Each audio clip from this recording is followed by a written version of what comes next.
Good morning, everyone. Welcome Talk with God. Daily Devotion with God. February 21st, 2023. Resolution. Acts 15:36-41. 1 Corinthians 8:1-6. We still read about this argument 2,000 years later.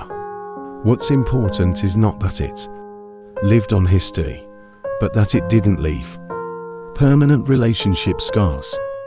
Paul apparently reconciled with Barnabas, and in his final days, asked for Mark to be with him because he is useful to me for ministry. Arguments happen, but let's make sure they are resolved. Grudges are a burden, too heavy to carry. Arguments can lead to grudges, which, if left, it will cause a rift. But if we bring resolution, our relationship